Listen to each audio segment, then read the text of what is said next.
What is going on, Chiefs Kingdom? Welcome back to another episode of the Kingdom Says. I am your host, as always, Garrett Williams. Tonight, we've got the last episode of positional rankings, the positional rankings episodes for prospects. Last one, we got secondary up on the deck tonight, and I've got three beautiful gentlemen joining me to talk about the secondary. First and foremost, we've got Mr. Kyle Henning. Kyle, how are you tonight, sir? Doing well. All the things work and all the good stuff, but we are ready to talk a whole bunch of prospects because we got two positions to do on this final episode of the rankings Yep. before the warfare begins. You're right. That's right, Kyle. Everything is good and everything is firm. Also joining us, Mr. Thomas Pike, Mr. Arrowhead Tom. Tom, what's all the faces? Tom just out here making You the saw faces. the last one, but we saw the specialists. I have not been watching cut-ups of Florida's kicker Trey Smack to not do an episode. And Yeah. BYU has a long snapper by the name of Garrison Grimes, which is a hell of a name. Although Florida's long snapper Rocco Underwood is also And also a joining great. us tonight, Randy Ellenberger is here. Randy, how are you tonight? You just got like the Oscar music. They're throwing who is music that? on. It's like that's your cue to shut up. I don't and even know who that last guy was. Anyways, Randy, how are you tonight? Rocco Talk secondary. Underwood. I would draft him on his name alone.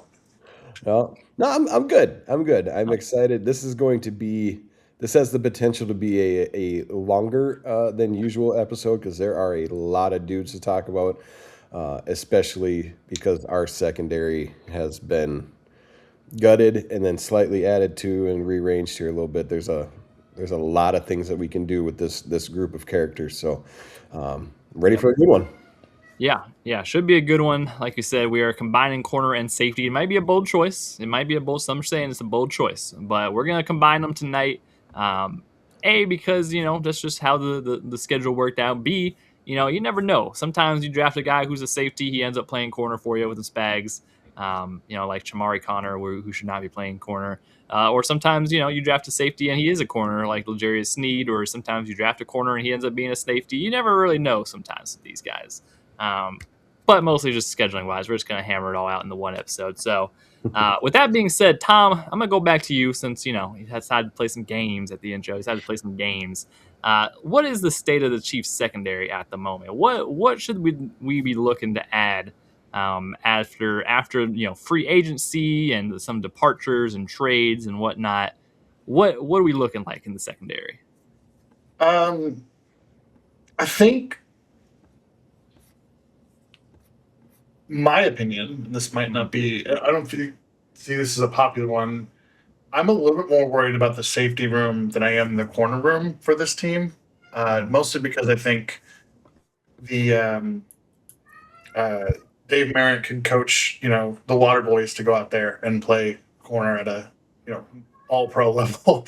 But historically, the safety position has been really important for Steve Spagnuolo's defense. They've invested in that primarily through free agency with Tyrann Mathieu, Justin Reed.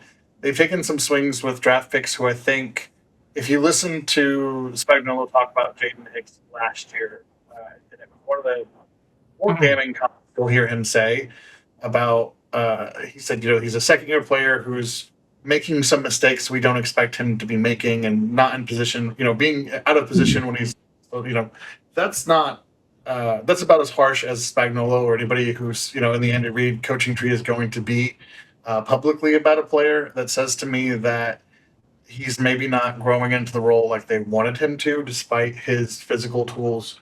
And there's always hope to turn that around. But I think that with the departure of Trent McDuffie, you really want to see somebody step up or to bring somebody in who can be that dude in the locker room, that leader of that secondary. That's always been kind of an important piece.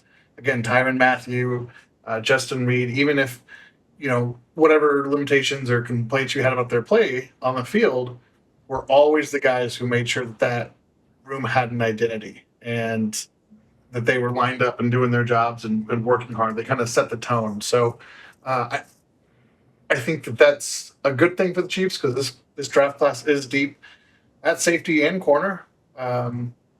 And I think that there are some names that might be a little bit more likely to end up in Kansas City than I think people know or want to maybe accept. So I'm excited to get into it, and I might have a couple of takes that are a little spicy. So not that that's a surprise.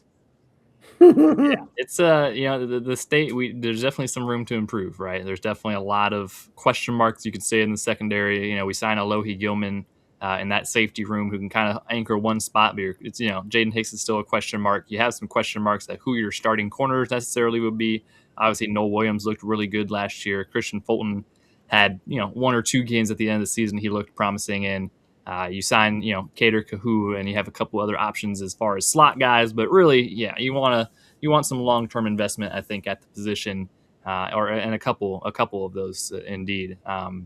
So it's been a big topic of conversation, especially a lot of mock drafts and whatnot. There's a lot of mock drafts taking one or even two corners in the first round for the Chiefs. Some people are doing.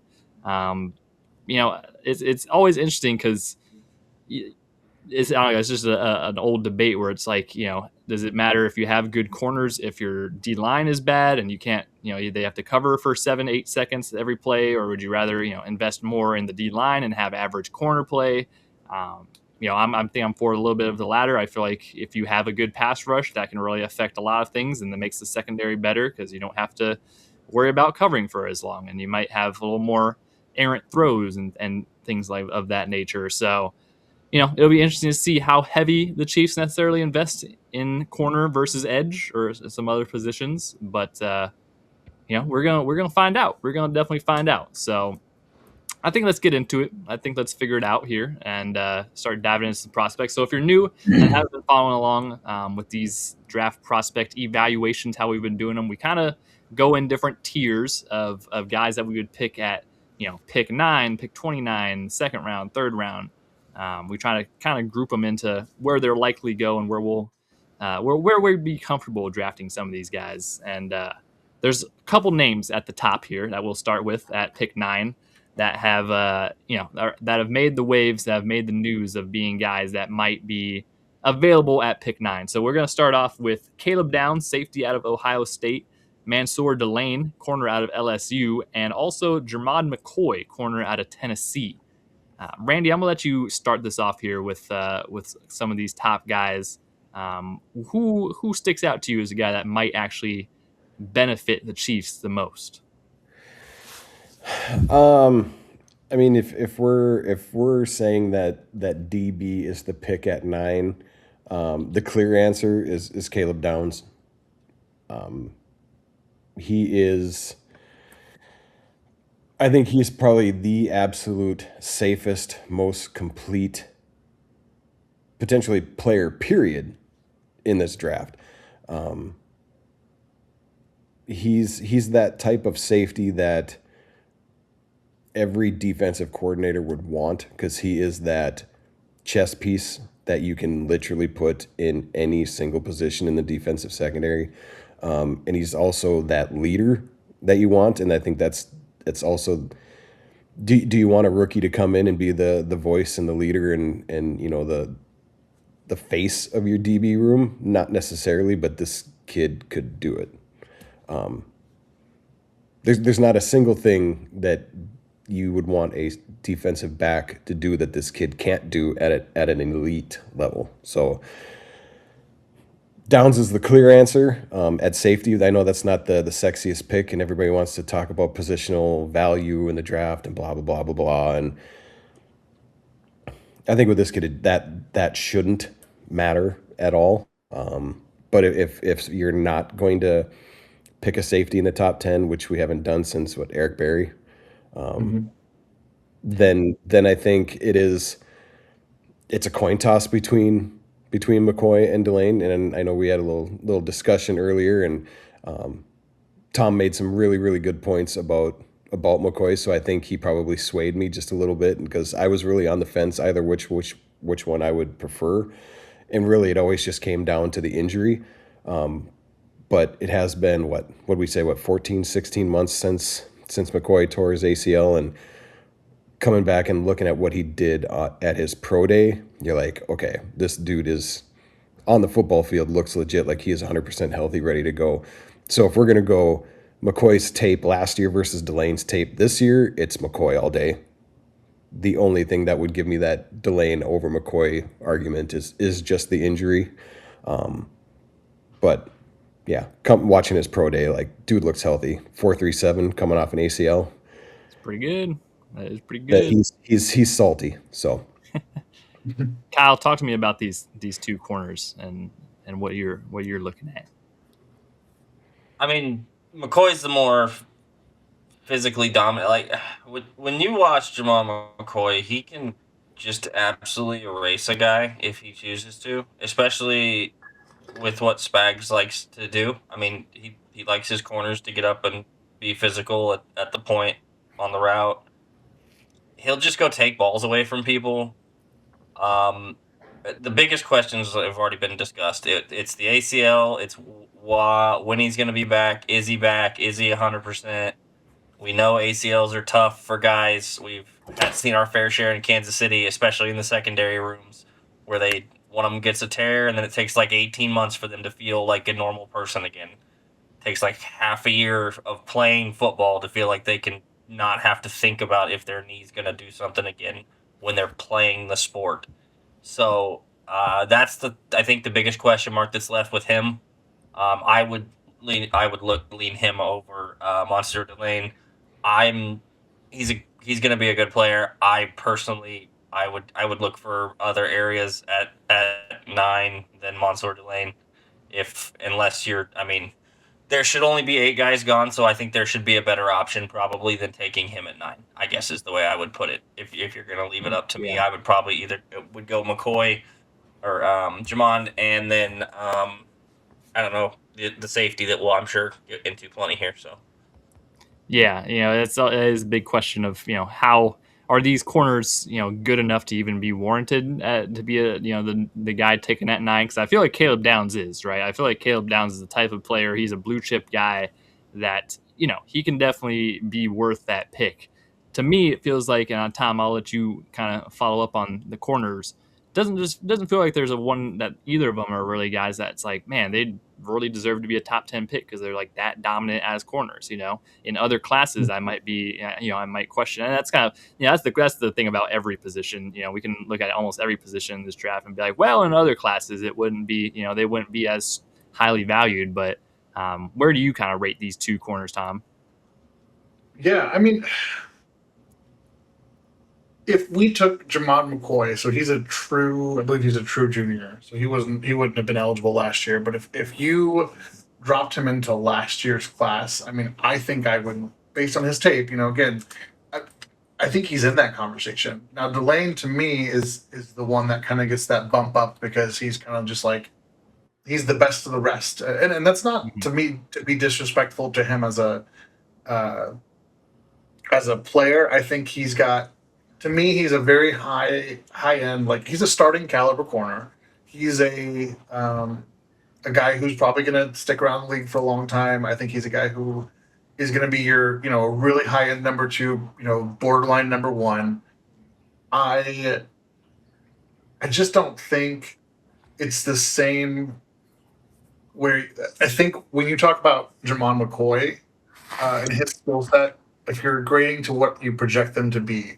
I think McCoy has the potential to be a guy who is a true shutdown, man on man, any player in the league, leave him out there, and a playmaker on top of that. That's one of the things I loved about McCoy's game was just so aggressive in getting after the ball. So I think you're talking about like, do you roll the dice on a guy who could be a top 5, top 8 player at the position, or do you go with a safer pick of Delane, who I think is probably going to be a top 10, top 12, corner in the league, but may not be the guy.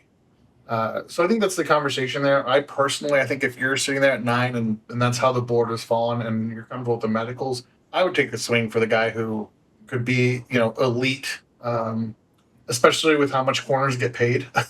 If you can get 5 years of cheap corner production, that's huge from a team building standpoint. I do. I just want to throw this out there because we are in agreement here that Caleb Downs would be a good value, good pick. People were, first of all, if we're talking about secondary picks, we should probably add the caveat that we're all in agreement that edge is a much bigger need, right? Yes. There are other needs on that you could even argue wide receiver, whatever. This is kind of operating under the assumption that David Bailey and Ruben Bain and Arvell Reese are off the board, which is a reality that could very much be there. For me, Caleb Downs is one of the few blue chip prospects in this class. I love the player. I don't have any questions about his athleticism. I think he's we talk about like players who are getting like fatigue just because he's been so good for so long. Like that's where we're at with Downs. Yeah, I'm all about it. Started as a freshman under Nick Saban at Alabama. I mean, come on, the kid's been so good for so long. No questions asked. The Chiefs love having a guy at that position who can man the back end. It makes sense to me if he's there.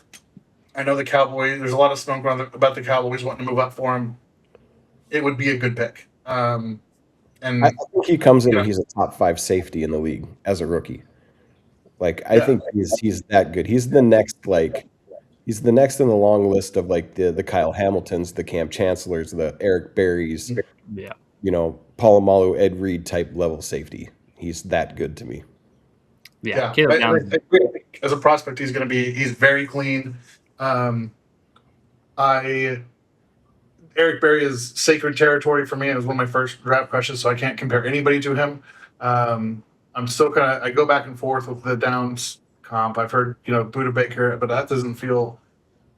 He's better. I will say that from a presence on the field standpoint, and I want to say this because the player I'm going to say is one of one in terms of like being an absolute madman, but Brian Dawkins, in terms of that leadership, that command, that impact on the field, and just playing with a level of swagger, like that's what you get with Caleb Downs, and I think there's a lot of appeal there. If they took Caleb Downs over Ruben Bain, I wouldn't be that mad, but that will probably upset all of you. So we should move on to. You're a little crazy now, Tom. You had me going for a second. You're getting a little crazy now. I think that Tom's definitely right, and I think we can all definitely be in agreement. If there's not really a top edge rusher or other, a lot of the other premium positions are gone. What? We want to do don't Tom. What's all with all this silliness today, Tom? I'm about here with you on silliness. All right, just kidding. But Caleb Downs is a great player. If he was the pick at 9, I think we would all be very accepting of it. I think we would all be fine with it, unless you're taking him over Ruben Bain, of course. But other than that, we'd be fine with it. I think it's definitely one of those guys you draft a good player and you figure it out as far as who's rushing the passer, obviously. So that's the territory at 9. Downs, Delane, and McCoy, and like we kind of alluded to, McCoy might be a little rich at 9, especially with the injury questions. But I don't think he's going to necessarily make it to the next pick. I think he's definitely that type of talent that he's going to be at least top 15, top 20 at the most. So going into that next category of guys, that next group of guys that you'd potentially have available at 29. We're going to go 3 more here. Avion Terrell, corner out of Clemson. Colton Hood, corner out of Tennessee. Jermon McCoy's running mate. And then Dylan Thieneman, a safety out of Oregon. 3 more guys that, especially Avion Terrell and Colton Hood, pretty, and I'll let you guys kind of break it down. But if you're not getting a guy at 9, I think a reasonable range to draft a corner in most people's eyes would be 29. Kyle, I'm going to start with you this time. Kyle. What do you think about this next group of guys? If you're looking for a safety in that category of those 3 players, I think Tieneman's probably the guy that comes off the board first of those. That next group would be my guess. I think just from a talent standpoint and from he's played a lot and he was very good at Oregon. I like what I saw. If he's still there at 29 and you kind of took care of your edge rusher at 9 or something like that, like Tom said, you need a guy that can be the back end of your team. He was a leader at Oregon. I don't know why you wouldn't look in that route. Of that group at 29, I also though do very much like if somebody said to me, "Hey, we're gonna go corner." I like Colton Hood a lot. Those two are a coin flip for me. I'm not gonna go too deep into the weeds. These two do better analysis, deep dive on as far as hashing it all out. But I do prefer Hood just a little bit over Terrell. That's valid. Randy, what do you think about those guys? Yeah, so I mean, when it comes to like my secondary rankings, like I have Terrell Hood and Thieneman right there, and I throw McNeil Warren in them. I know we're talking about him in like probably the next group, but those two corners are both very very good. There's like it's literally a coin flip for me when I was sitting here trying to decide who I was going to put where. I think both are they're feisty. They're willing in the run game, which I know is a huge thing for Spags. They're both almost the same size. I do like Hood is carrying another 15 pounds on that same 5'11" frame that Terrell is. But I mean, if you had to, if I had to pick one of the two, like it's literally a coin flip where I'm throwing a dart at a board with two names on it. That's where I sat when I was putting my corner list together. And if it's safety, Thieneman he's fun to watch, man. He's just like a little missile flying around. Like he is just he was that leader of that Oregon secondary. And he's definitely not the biggest safety in the world at 6 foot, 200 pounds. So when I did do my safety rankings, I actually have him third just behind McNeil Warren, just because I like McNeil Warren's size at 6'4", a little bit better than Thieneman. But again, like he runs a 4.35 40, and he's got a 40-inch vertical. He's explosive. He's compact. He's strong. He's a willing little missile in the run game, and he can cover anybody too. So I mean, all three of those guys are legit guys that I would have no problems whatsoever taking at 29 if we happen to go edge first. If we happen to go safety or corner first, coming back at 29, I think we look at a different position. But I guess I mean, what we do at 29, obviously, or what we do at 9 will decide what we do at 29. But if we're going secondary at 29, these three or even four guys that I mentioned with McNeil Warren I'm thumbs up with all four of them. Yeah, Tom, who's the better tackler of the two corners? Ooh. In your opinion? Because I know who I have just slightly ahead, but I'm curious. I would say Colton Hood. And that was the deciding factor in my coin flip. Yeah, He's just a little bit better tackler, and I know Spags. Yeah, I'm with Randy. It's a hard. It's somewhat splitting a hair. I think both are very similar ranged players. I think Hood's size gives him a little bit more flexibility to play on the outside. I wouldn't like Terrell's demeanor and attitude as a player, like, diet honey badger energy. Like he just very competitive, very one of those spark plug players. So like it's really hard for me to like bet against him and say, oh yeah, this guy is probably. I just think the flashes with Hood again. I think they're higher for me. There's some projection there. I think Hood's probably got a solid floor, but I think Terrell's floor is a little bit more guaranteed. Nothing's guaranteed, but more likely to be sustained. And then, yeah, it's close though, man. It's tough. I didn't want to like Colton Hood. I generally have just an issue with any people named Colton, and so automatically I just didn't want to like him. But man, fun player. Younger, you can tell he's still, a younger player, kind of learning some things, and so there's some projection there. Yeah, I'm gonna let the spicy takes like just roll here. I love Dylan. Gentlemen. That guy. It's not that Some hard. Come on. I have to say his name. Thieneman. He's a white guy. You should be able to pronounce this name. It's not. Yeah, It's not he's crazy. he's number 2 on my board, and there's a world where if everything just goes to shit for the Chiefs at 9, and they go, "This is the guy that we like the most." I wouldn't love it for the value, but I would love to have the player on the team. And I don't think it's too. I think You say Thieneman at 9? Like, is that what? No. Hold on. I didn't say you should do it. I'm saying if the board is like a complete disaster, if it's just tackles and edges and safeties and corners ahead of us, and our options are Dylan Thieneman and like Spencer Fano, give me Dylan. Maybe that's again. Listen, it's our last one. I'm letting the spicy hang out. Letting the spicy taste fly. I see what you're saying, Tom, for sure. At 9 may be crazy, but I do think it might be a little far-fetched that Theater even reaches 29.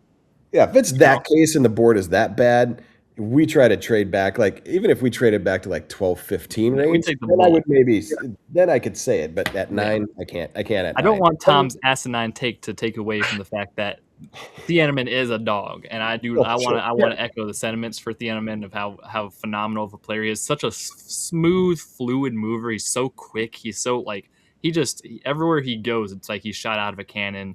Like Right. he can play literally everywhere in the secondary, in the defense period. Like honestly, like him and Caleb Downs, it's not too far of a gap where you're like, man, these are both Swiss Army knife chess pieces that you can really, it will definitely make your secondary better, and they'll definitely come in from day one and be solid contributors for you. I don't think it's that crazy. I don't.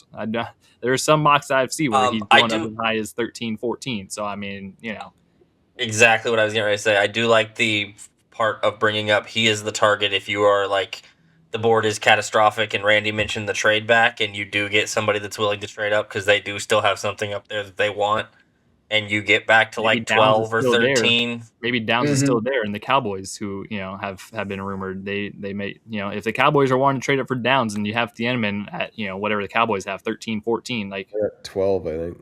Okay, so it's not crazy. I don't think it's that crazy.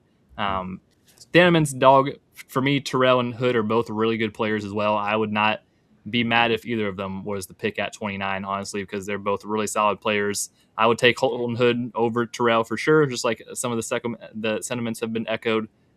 But both really, really good players, and we'll definitely take either one will take that starting corner spot day one. I feel like I will add just one tiny little thing with the Hood over Terrell is that I think Hood is better in press man, where Terrell's maybe suited for a little bit more of his own scheme. So I think that probably gives Hood a little bit of the edge overall. But yeah.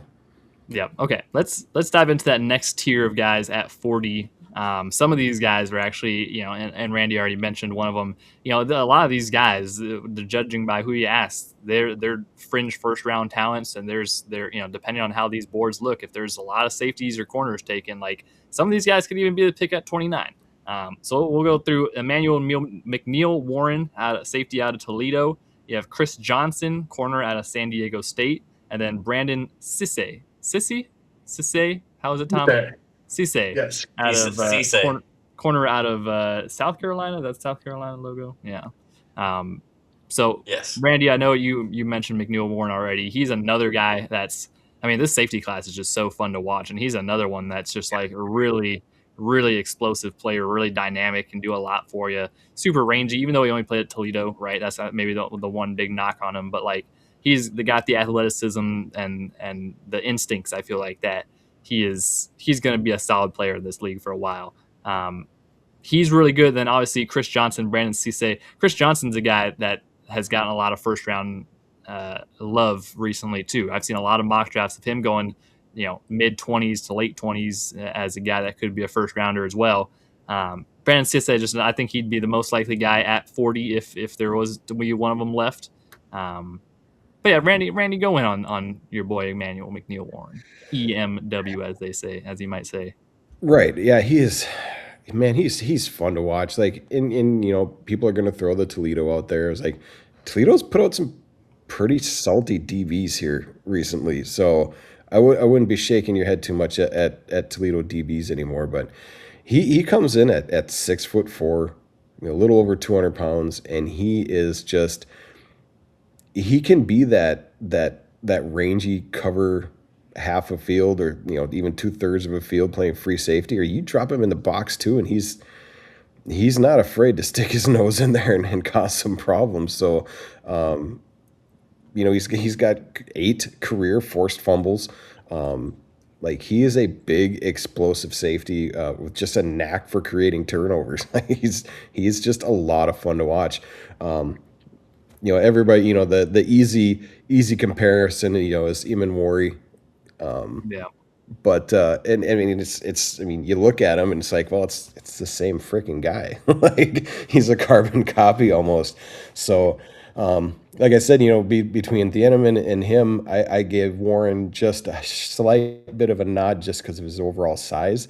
But yeah, like he's another one of those. He's a fringe back a little bit there of that 25 to the end of the first round to early second. So he's tall, rangy, physical, explosive, finds the football. He was one of my favorite guys to watch early in the season, and I just even watch, when I'd go back and I'd watch clips of DBs, I would always just finish watching. I'd go back and watch highlights of this guy just to keep it fresh in my brain, just because he's that much fun to watch for me. So, but the other two dudes, like, they're no slouches either. Just it's different positioning. Like, at this point, are we going to highlight we need a safety, or are we going to need corner? And again, it's all domino effect what happens at 29. So I'll let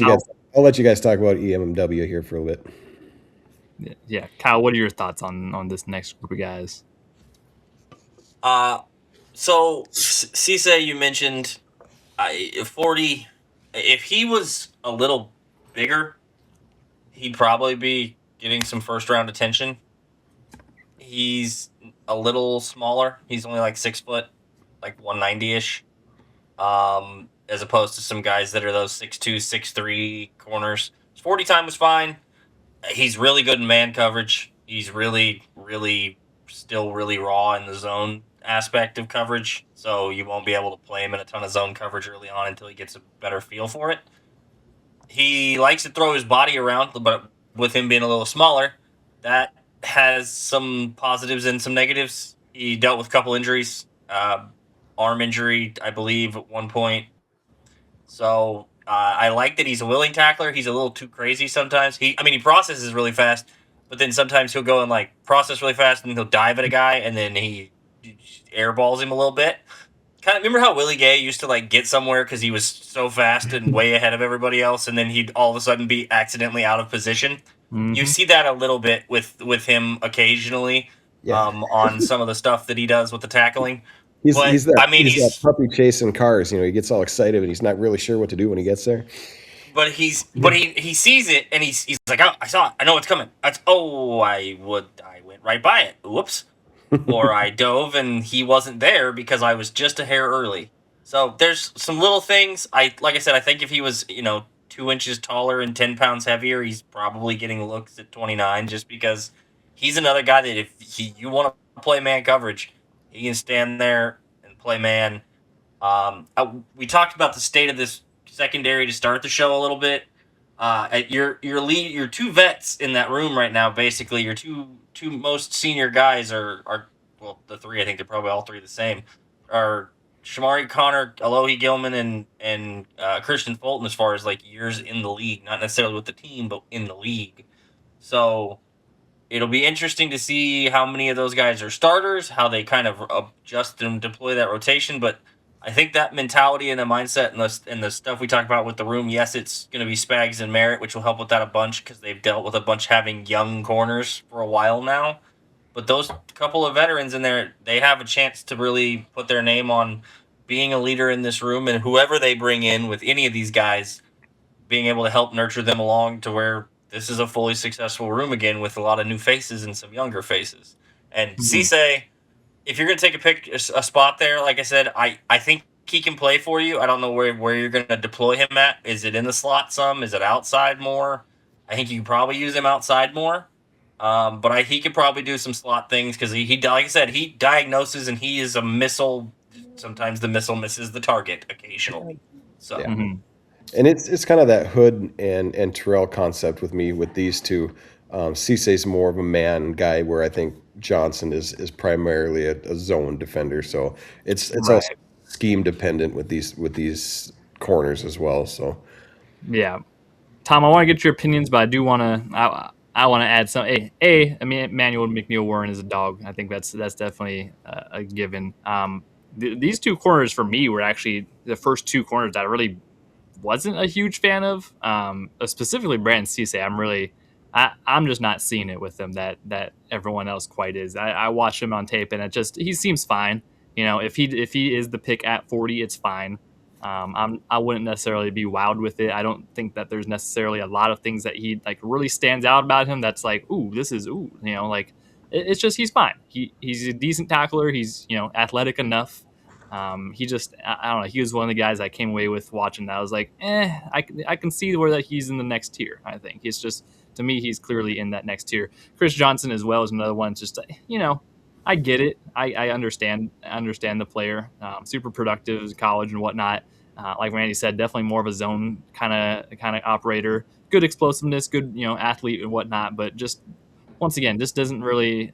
I mean, it definitely doesn't seem like a Spags type of corner. Really, a Cisse it would be that more than anything. But not really my cup of tea. I think either of these guys. Tom, I know. What do you think? Oh man, McNeil Warren, start there. I think so. This happens a lot where there's a player who has a really prolific season in the NFL, and then teams want to find the next rendition of him. And the Iman Warrior comps are a little rich for me. That's not to say I don't like McNeil Warren. In fact, I think he's a first round player. I think that if you draft him wanting Iman Warrior, you're going to be disappointed. Iman Warrior had the size, but was also like a one-of-one freak kind of athlete, and was just a much more fluid mover in space. That's not to say McNeil Warren's not good, but he is. He's got his limitations. I think he is still growing as a football player. Has some things to learn, just not as instinctual. My comp for him, just play style, not necessarily size, because again he's got unique size, but former Miami Dolphins safety Rashad Jones, who's a little bit of a throwback, really good player, with the Pro Bowl meant a little bit, something. He was kind of a Pro Bowl caliber player, very disruptive, forced a lot of turnovers, but up and down at times. You kind of got to build your defense around his, not bad in coverage, but just kind of maybe that average to above average on a good day. Chris Johnson, I don't even want to talk about because I'm just so disappointed in him. He was a guy who, like, early on, I think Brewer was a guy who was talking about him early in the process as like a sleeper, and then it's just been, I think it's a guy who probably should go on day 3, who just got a bunch of hype and has been pushed into that day 2 conversation and will probably get overdrafted and disappoint people. I think he's probably a year or 2 away from being a legitimate starting contributor, and you got to kind of clean up some things and figure out how to really use his skill set to your advantage. Brandon Cisse, interesting. As we were talking about, I was looking him up. I don't know if you guys know this. Do you guys know Brandon Cisse's nickname? No. Anyone? It's Joe Hendry. Nope. Because I believe in Brandon Cisse. You guys are out here slandering this kid. That was for you, Garrett. They probably don't even understand. And Kyle. slander Yeah. him. I just said I wish he was bigger. I don't want to talk about wishing it was bigger after the Ruben Bain conversation. Y'all, you don't get to talk about inches and size anymore. Weirdly enough, not the first time in my No, life. I was not involved in any of that conversation either. That was you two on the bottom of the screen. Leave me out of all of that. What did I do? What did I I do? think Cisse. Okay, first of all, Cisse is one of the younger prospects in this class. He turns. Yes. He'll be 20 on draft night. He'll be 21 in July. First of all, born and raised South Carolina. Played at North Carolina State, then transferred to South Carolina. The Chiefs seem to historically like the way that South Carolina churns out their DBs. There's some history there. Willing, really, I think he's underrated in the run game. His coverage technique needs some work, but again, you give him to Dave Merritt, and I think you have a guy who can start on the outside. I want to see him put on a little bit of weight. I want to see him be a little bit better, a little more confident in transition downfield. That was like my biggest thing. Is it felt like he was over anticipating at times and not relying on his own, not trusting himself. Again, that can be an instinct thing. Bites. And I He want to bites see on him. double moves a lot. He does, and he bails really quick, even in man. And there's some times when I'm like, why are you chasing? Like, you should be in this man's, in the receiver's pocket. You should be. I want to see him be more active with his hands. When he gets hands on guys and can kind of redirect them and do that kind of downfield, he looks really, really good. But it's just kind of I think he's a little bit in between what he's best at, and I was surprised at his overall speed, and then some of his athletic testing was better than I thought. He's a weird one because sometimes he tracks the ball downfield almost like he's a safety bailing deep. He's got to learn to play again in the pocket of the receiver a little bit more in that man. But as a run defender, I love the kid. They blitzed him from the corner position relatively well at South Carolina. So again, check the box for Steve Spagnuolo. The other thing I've noticed about Brett Veach is he does like younger players. He's kind of like our president. He likes them young. So I think that's worth noting about Brett Veach. Right. Yeah, he likes them. Yeah, that is a valid point to make, Tom. Brandon Cisse reminds me a lot of Chamari Connor. I feel like he feels like a safety trying to play corner. He just that's what he looks like to me. So if you want to try to use him as a Chamari Connor type role, I could maybe understand it, but I think I'm good on it. I think I'm good. I'm okay putting him on. I actually think he plays better on the outside as a boundary corner. Maybe I'm crazy for that, but I just think he has to learn the nuances, the veteran, of like, hey, I'm going to have my hands on you 30, 40 yards downfield and not get called for a penalty on it. So, yeah. Yeah, so that's valid. Let's go to the next tier. Let's keep it pushing here. A couple more corners that I got for you. We're entering the territory where it's going to start being not as consensus of some of these rankings. But I think these guys, I was gonna say I got Chris Johnson and Cisse at 6'7". We skipped over my number 5 guy, so he better be in this group. Tom, I'm glad you caught on, Tom. You too. Okay, so I'm gonna talk about 3 more corners here. I got Keith Abney, corner out of Arizona State. We got D'Angelo Pons, corner out of Indiana, and we got Keontae Scott, corner out of Miami. The U, which is I know Randy's favorite. Or one of Randy's favorite. This is the next tier guys. Yeah, if they're available at 74, it might be crazy that if they're there. I think some of these guys are easily second rounders. Maybe you can even throw some of them in at the conversation of 40. I don't know how much further past the 50, 60 mark that they're necessarily making it. For me, Keith Abney, I really like him. He's a really fun player. I think he'd be my favorite day 2 corner prospect out of so far that we've talked about. Just a really, really good in coverage. Seems really sticky. He's a good athlete. I like him a lot. Keontae Scott is another one that I really like. really big fan of Miami players in general this draft. They have a really good swagger to them. They have a lot of confidence in their game and performance, and just a really good plus athlete guy who can do a lot for you. And then last but not least, D'Angelo Pons.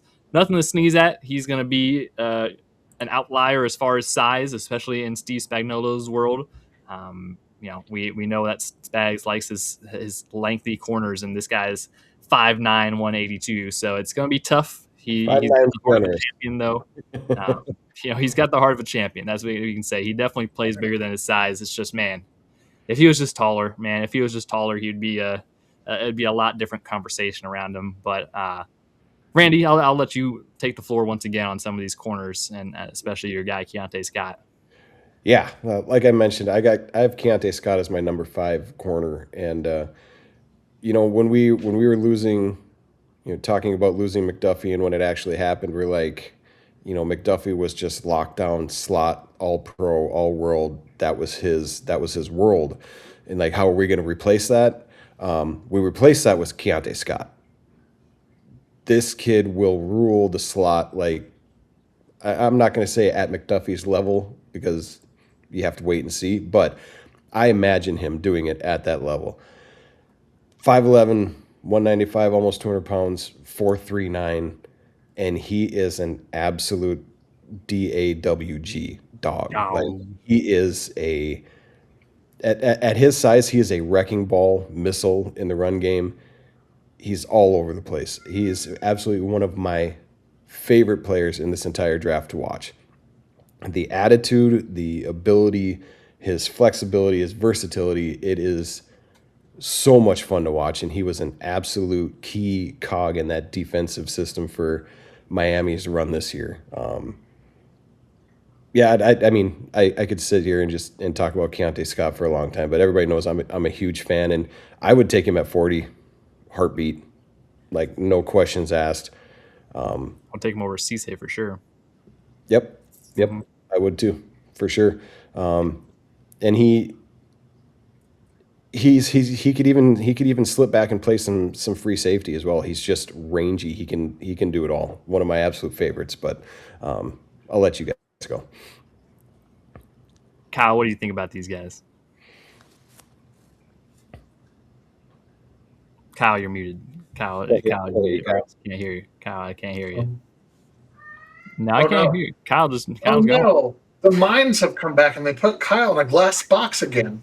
If you wouldn't know that if you were only listening to our podcast, but if you're watching on YouTube, that's right. I fixed we it. have a YouTube channel. You could see that you could have watched the mime sneak into Kyle's room, put him in the glass box. So make sure you're following us on YouTube. Give us a subscribe, like, follow. We're actually trying to raise funds to have Kyle's house fumigated for the mines that keep breaking in. Trying to get rid of those. Mime fumigation. Yep. I had a theater glitch out earlier that it spasmed out, the whole screen went blank. Shakespeare Theater brought me back in. Yeah, no, the one we're using to broadcast this to you fine folks from. And so I apparently, when it did that, it jacked up my microphone settings. Anyway, you already kind of. I'll keep it short on D'Angelo Pounds, and yes, that pun was intended because that he is very small. As Randy mentioned, 5'9" might be generous. He just doesn't really fit their profile, largely based on his size. I do think Abney kind of might have some of those problems too, as far as the profile thing goes. He's got shorter arms. He has a little bit of an issue. I love the way the kid plays. He's fearless. He wants to compete. He loves to just get after it. And I do think he could be successful. I think he'll be successful. They tend to not do the whole arm thing when they're that. Garrett mentioned long and rangy, and he is neither of those things because he's not the fastest guy either. So if you're talking corners, he's the roller skater too, right? Yes. Yeah. Yeah. Just kind of a strange little. Yeah, used to be a professional roller skater when he was a kid. Little nugget to his game there. I mean, balance, hips, it'll help with those things. But Keontae Scott is a corner that I do like a lot. Randy kind of did the whole spiel on him, so I won't go too deep. A safety in that same range, Halsey from LSU. Somebody to keep in mind in that tier area. Just Such a good safety class. It's a very good safety class. Tom, what do you think about these next group of guys? I think everything that's been said about Pons is accurate. I love Keontae Scott's game. I understand the concerns about it. I'm gonna make this thing. I keep calling players spark plugs, and that's what it feels like. And that's Scott. He's got some inconsistencies. I think that he can be overeager, but he makes plays. He hits like a player much bigger than him. Love the player. We'll see how it projects as a pro. Again, I'm maybe an outlier here because I would probably take Abney. It's real close with Abney and Scott. Pons is definitely third just because of the size. Love the way he plays, but I don't think man, it's close. Abney. And here's what I'll tell you what though, because Andy Reid likes him thick, and Keith Abney is a thick boy. It's that roller skating background. I think he plays the same size as Keontae Scott. But just because things are the same size doesn't mean that they're the same build. Girth matters, Randy. Girth matters, Randy. Come on. If there's one thing you should have learned from this podcast. Dude, if you guys, I know we have never met in person, but like, that's, length yeah. And girth. We can work on that. But girth matters. Girth matters. I think Abney has the potential. If I'm in a jam and I need a corner to play outside for a game or two, I'd like Abney out there more than the other two guys. I think that if we're talking about trying to replace that Trent McDuffie skill set, yes, I think Keontae Scott projects as a really good nickel. I like Abney a little bit more. I think he's got again, as you mentioned, and for context, when we say he was a competitive like skater, no. He was like a national junior champion inline skater. This man was like an athlete in a whole other sport, in a whole other world. Chose football, and I think you see the balance, and you see some of those other instincts. There's a play, and so I think that he has a lot more to grow as a player. He's also the youngest of the three, and there's a play, and I forget which school it was against, but he's bailing out. It's a double move, and Abney actually gets turned around about 10, 12 yards behind the receiver. So you're like, oh man, this is rough. But has the instincts, the awareness to actually spin around, realize what's going on, click and close, get back to the receiver in time to make a play on the ball. It was impressive. Like, you went from, oh, this is going to be a touchdown, this is bad, and so I think the athletic profile there too intrigues me. If you can tap in and get him to be a little more instinctive, I think he's a guy who has the highest upside of the three. And then I'm going to talk real quick about AJ Halsey because Kyle mentioned him. I love AJ Halsey. He is not that far behind McNeil Warren for me. I think Halsey is a guy who can do it all. I hate making this comparison just because it's like, this is a Chiefs podcast and it's really easy to just compare. But in terms of the kind of do it all centerpiece of your defense, Justin Reed comes to mind when I watch Halsey play. In terms of the caliber of player I kind of expect him to be, I think he's got a little bit more juice in terms of just raw speed than Justin Reed did. But I love AJ Halsey. Again, another thick player. Yeah, but very competitive. Nice. All over the field.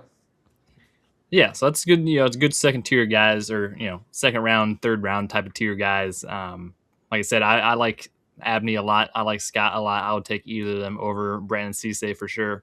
And I think the Chiefs would. There's so many guys. I feel like you don't have to necessarily reach at 9 and 29, and you could still find some very, very solid guys in both corner and safety, and rounds 2, 3, and 4. So, okay, so we've covered a lot of the top guys that are kind of the first 2, 3-ish rounds. I'm going to open it up because now it starts to get a little subjective. Randy, who's next? Who else we got? Who else we talking about, Randy? Throw out a couple other names here. Let's see. We got there's a few of my guys here that I have well above Abney. I'm not a gigantic Abney fan. I'll just leave him there. I have him at 13. But there are some dudes who are more that Spags fit.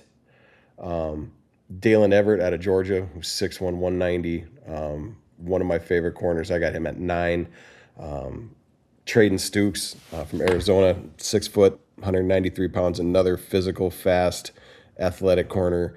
But one of my favorites is smaller school dude, Charles Demings from Stephen F. Austin, 6'1", 195, fast, explosive. I mean, everyone's gonna immediately throw out the small school riser.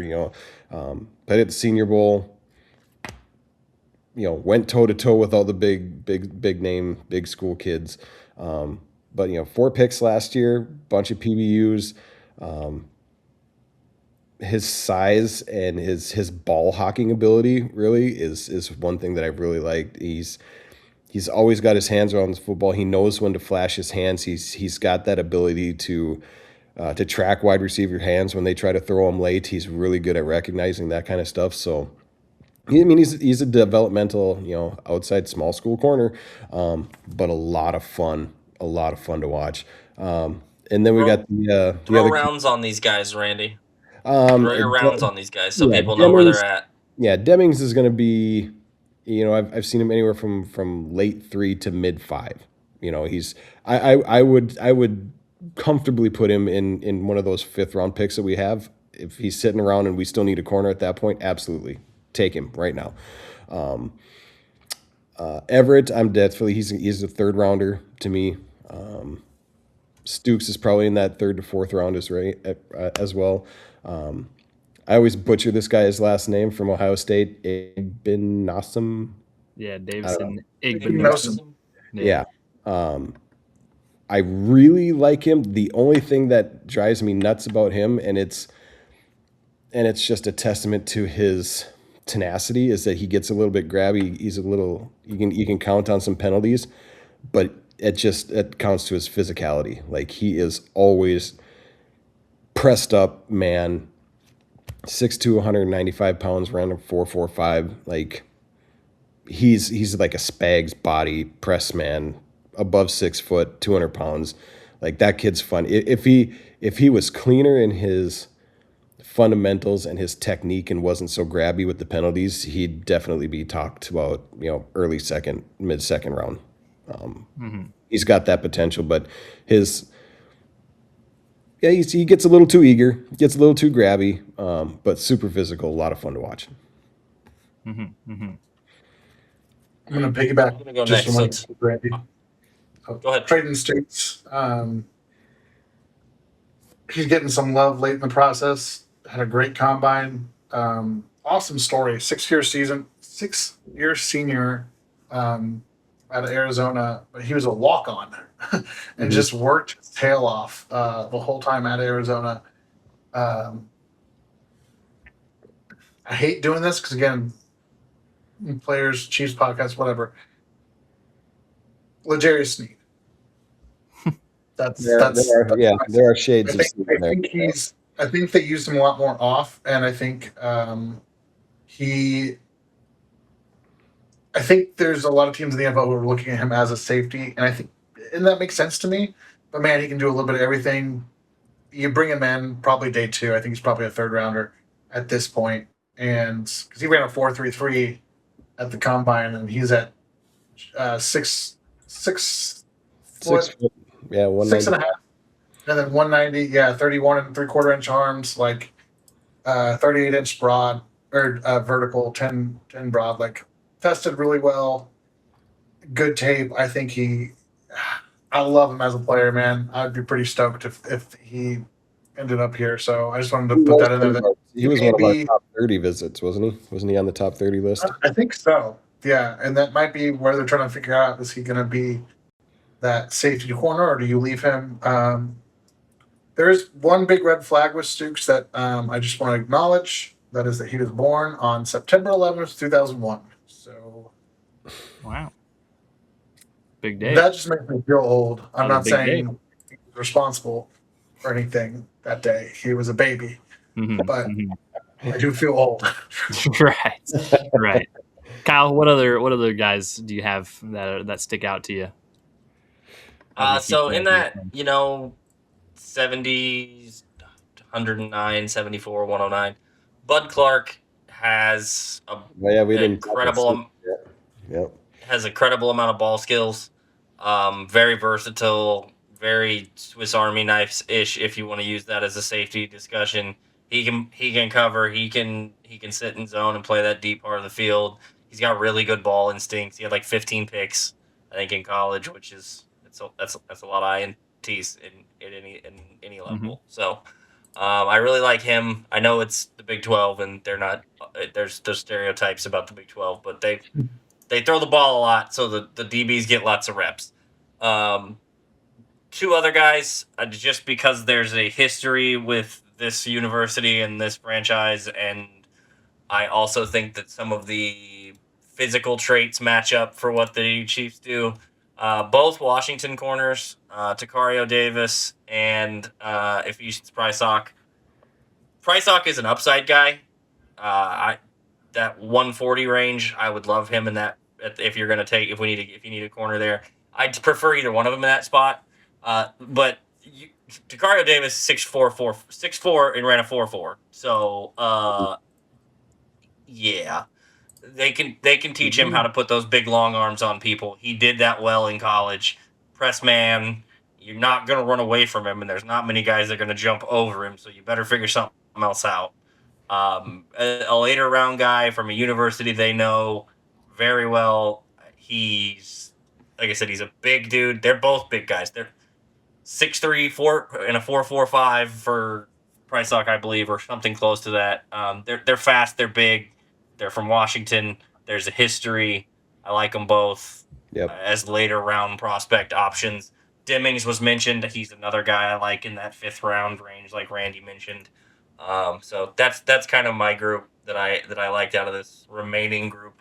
I'm sure Garrett's going to talk about one of his guys probably, or maybe two of them actually, since there's two of them available here in there's a couple other guys the DB positions. So. I like. There's a couple guys I like.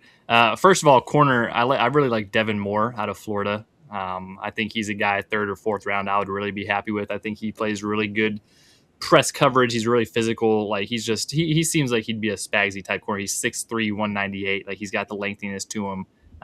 Really fun player. I liked watching him a lot early in the pro. He was one of the guys I watched early on. And I just I kept feeling like going back to him as an option at round 3, round 4 if he's there. That'd be crazy. But I think I'd be comfortable with him at 74.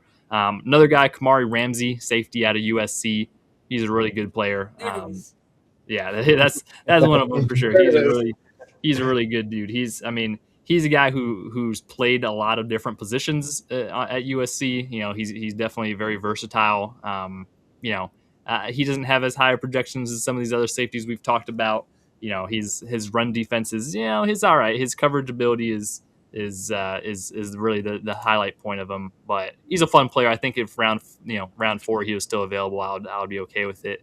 And then one other guy I want to talk about, Jalen Kilgore, cornerback / safety out of South Carolina. He was MN Warrior's running mate for a little while there. Corner / safety. They kind of did a lot with him. He's a really physical guy. He honestly reminds me a lot of L'Jarius Sneed too, of just kind of the physicality of him. He definitely seems like he would fit the Spags type of build for a corner. He's a little bit heavier, a little bit thicker. It definitely has a good attack to him.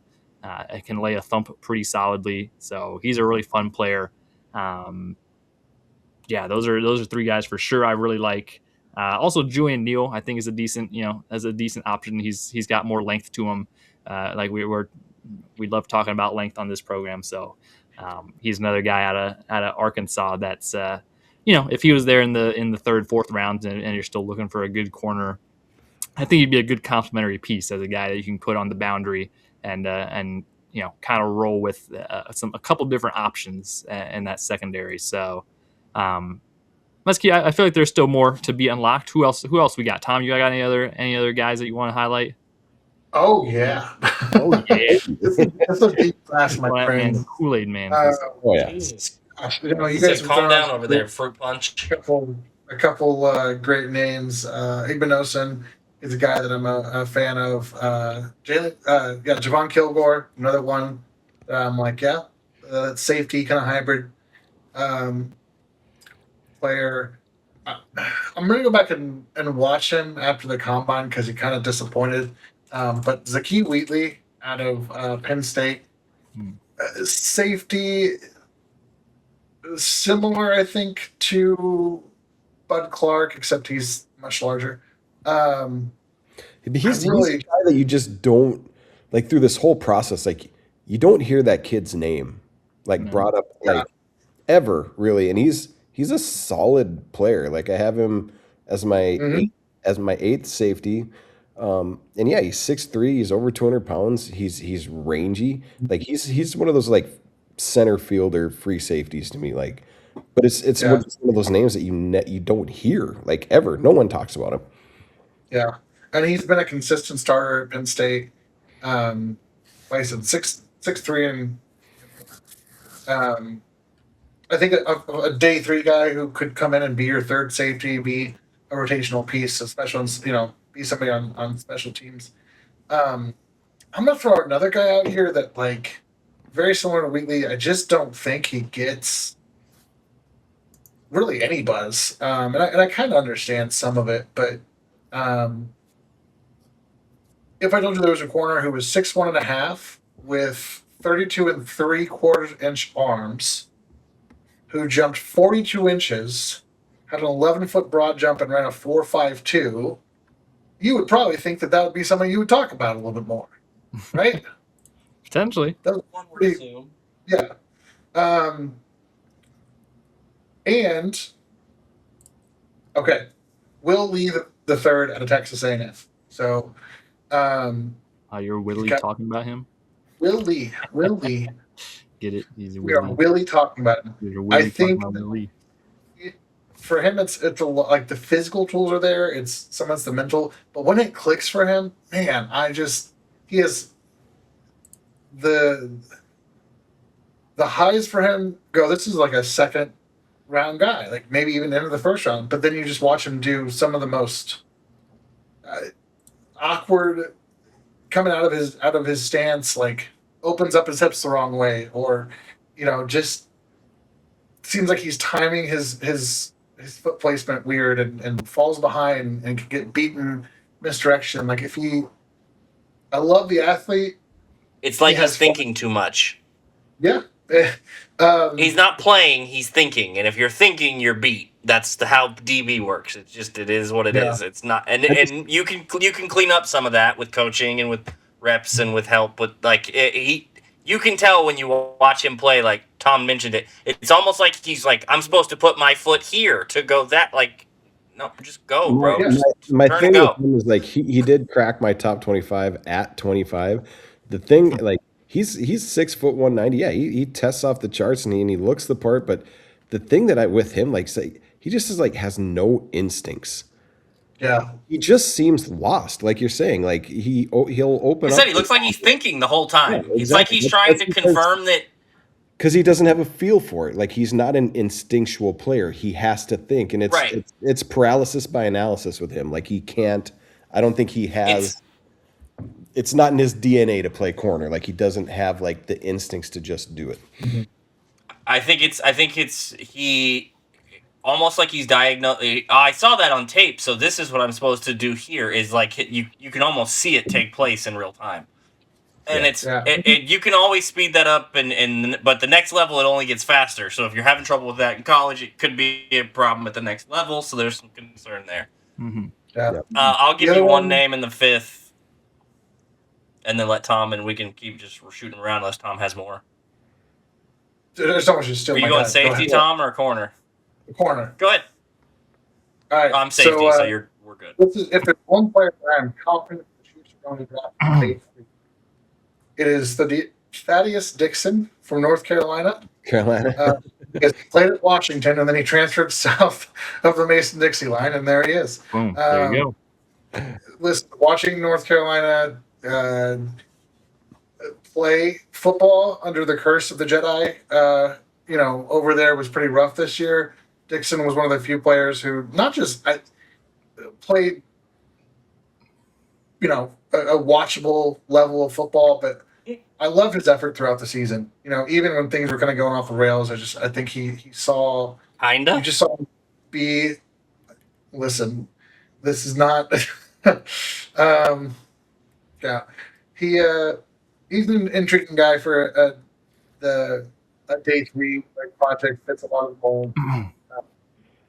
Kind of jack of all trades, master of none. You kind of beat. The longer a play goes, the harder it is for him to stick with a guy. But good enough athlete, good size. I think he probably could have had a little bit more ball production than what he did in college. But if they could catch, they'd be playing wide receiver, as they say. Right.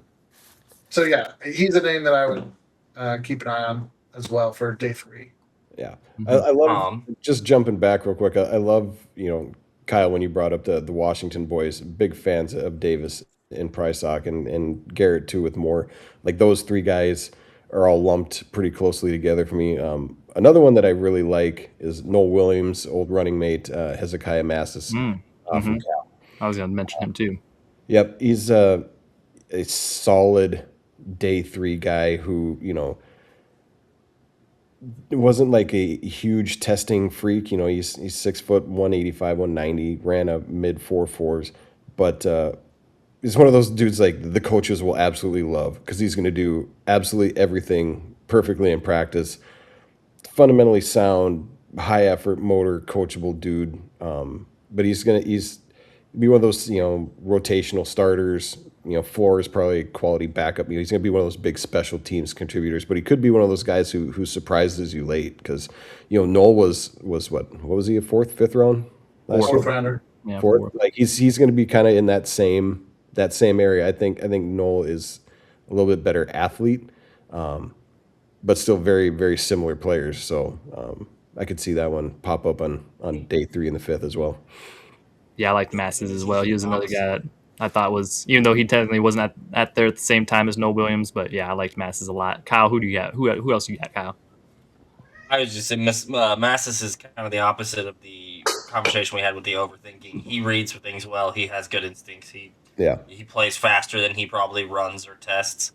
The safety, and I know I made the comment about trying to stay away from I usually try to stay away from KU, K-State, Mizzou, but BJ Payne's boy, that dude's fun to watch play football. Payne's pretty He's good. a big boy, and he moves really well for a big boy.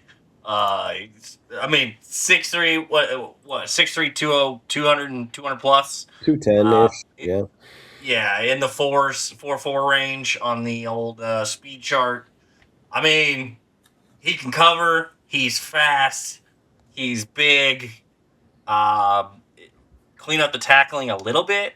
He's still very good. He's still a solid tackler, but there's some room to improve there. Little more. He can find the ball. Like I said, he's fun. That's a guy in the 4th, 5th that you didn't really take anything up in the earlier rounds. You want somebody to come in and maybe make some plays for you. He's the whole deal. He's a big boy. He can run. He doesn't feel very good when he does hit you. So I liked him far more than I wanted to because now I will. 2024, his junior year wasn't as good as his senior year or his sophomore year, but sometimes you have that when you're in college. So yeah, just something to keep in mind. Okay, I'm gonna bring up one more guy. For me, at least the last guy that I have, before anyone else gets their final guys out. But I got to mention the other USC safety, Bishop Fitzgerald. He's another one. I got to highlight him. He's not the most, doesn't necessarily wow you in this class. He's gonna be a 5th, 6th rounder. Had an injury late in the season that kind of derailed the end of his season, but really, I mean, he's a ball hawk. He had like 5 interceptions in the first 10 games of the season. Always has a knack of being around the ball, even though he's not necessarily like a super plus athlete or anything like that. Definitely a guy that more so like a deep safety, a free type of safety. You can kind of have him more of a deep half guy, not necessarily as much versatility in the box and moving him around, things like that. And, if you're looking for another guy, another body in the 5th, 6th round who can also, obviously contribute to special teams a lot and, push some of those guys for depth and whatnot, I think he'd be a solid addition as well. Yeah, I got 2 more safeties that I'll throw in for that fifth to sixth round range, and it's probably going to come by no surprise. I'm pretty sure Tom can pinpoint both of who I'm going to talk about because I'm a diehard Nebraska fan and a diehard NDSU fan. So, and one of them played 3 years at NDSU before he transferred to Texas Tech. So I'm going to start with Cole Wisniewski, safety from Texas Tech, formerly of NDSU. Just a flat out football player, period. He's not the biggest guy in the world at 6'1", 205-ish. He's not the fastest guy in the world, but he will be in the right spot at the right time every single time. He does not make mistakes. He gets his hands on the football. He is a force in the run game. And I think he was one of those unsung heroes in that Texas Tech defense this year. And he was an absolute monster for NDSU when he was there. So I absolutely love Cole Wisniewski. Late 6th round, awesome. Take him all day long, and he's going to be a special teams monster. And he's going to come in. And he's going to play some football for you with the regular roster as well. And my second safety is Deshaun Singleton from Nebraska. A little bit of a disappointing this year, just for Nebraska football in general. Not the production that he was really looking for, but another big-bodied, strong safety that's going to come down in the box and play super physical at 6'3", 210. I think his best football is ahead of him in the NFL. And another one of those guys that can absolutely come in as a late 6th to 7th round pick, huge special teams contributor, can probably push for some playing time as well. If somebody gets dinged, he can come in and play. He's got a ton of ability, but yeah. Last year at Nebraska, nothing really vibed defensively, and I think the coaching had a lot to do with that. But a lot of potential with him, and yeah, his best football is in front of him yet.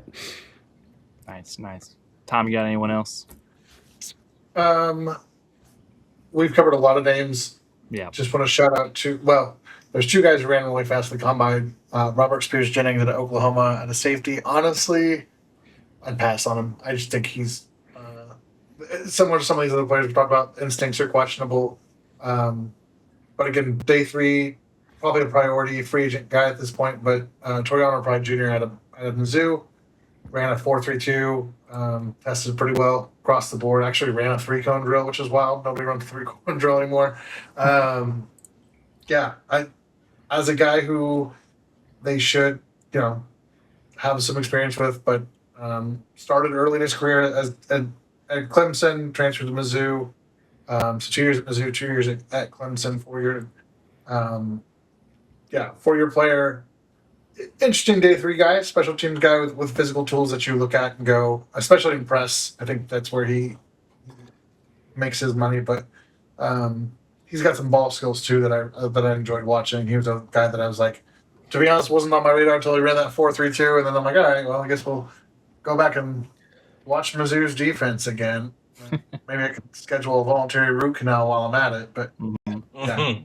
Lorenzo Styles was that guy for me. Like watching him explode with that 40 time at the combine, you're like, where was that guy on tape? Like, so then you go back and watch it and you're like, well, I mean, yeah, I see he's out there, he's physical, he's fast, but he doesn't really ever seem to make like a huge impact, So I was hoping that after watching the combine, I was like, did I miss something when I was, checking out Ohio State guys? But yeah, I really didn't miss it. He's like, I don't know if it's a coaching thing or an instincts thing, but the tape didn't match the combine underwear Olympics numbers. Mm-hmm. All right, Kyle, anyone else you got? Yeah, I'll give you the last one. Garrett, you gave us more of a deep ball safety that kind of be more on the back end. The guy that I'm going to talk about, he was a Virginia Tech for several years, grad transfer his last year, went to Notre Dame. Strowman? Yes. He is not. His biggest he plays faster than he tests by a long way because he's not very fast. He ran like real slow. He's not super quick. But his read and react, you're not gonna play him deep. He's gonna be a box safety. He's within 15, 20 yards of the line.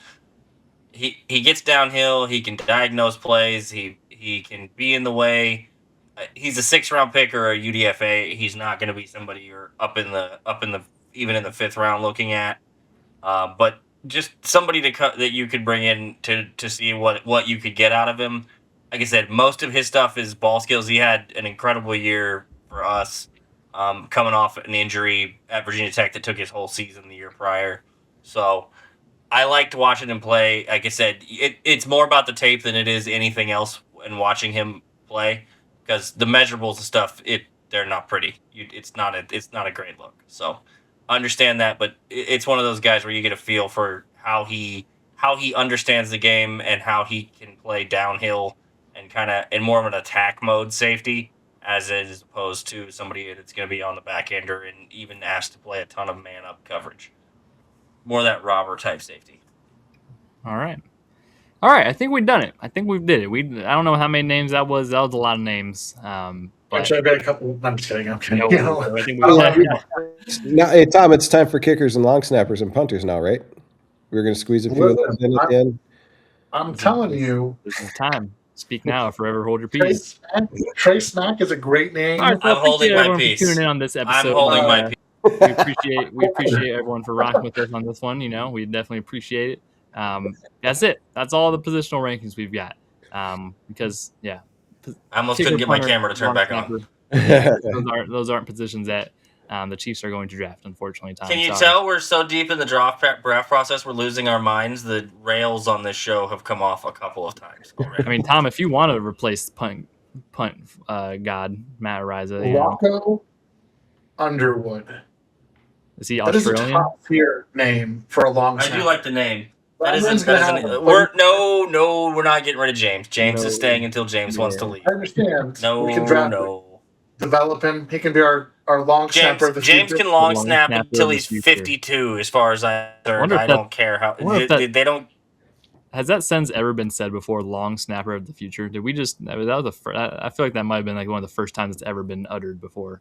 That's what they say right before they put you in the room with the padded walls because you have a draft illness. I believe that's the symptoms and side effects you're starting to show. So I think that does it. We appreciate everyone for tuning in with us for all these prospect rankings, and this whole draft process has been a fun time. We love the draft over here at the Kingdom Says. It's one of our favorite times of the year, especially these two sickos in the bottom of the screen. They're going year round. So if you want more in-depth knowledge of all that stuff, definitely be sure to tune into at Kingdom Says Pod, Facebook, X, or Instagram. Check out Arrowhead Tom and Randy Ellenberger and Kyle and me, and just check us all out. Check us all out. We get some good takes and whatnot. We all got the good takes, especially Tom and Randy. They'll put out the good draft prospect talk. But that's all we've got for you. Next week, mock draft warfare. If you're not familiar, it's the yearly thing that we do. It's a fun mock draft exercise where we go around in snake order.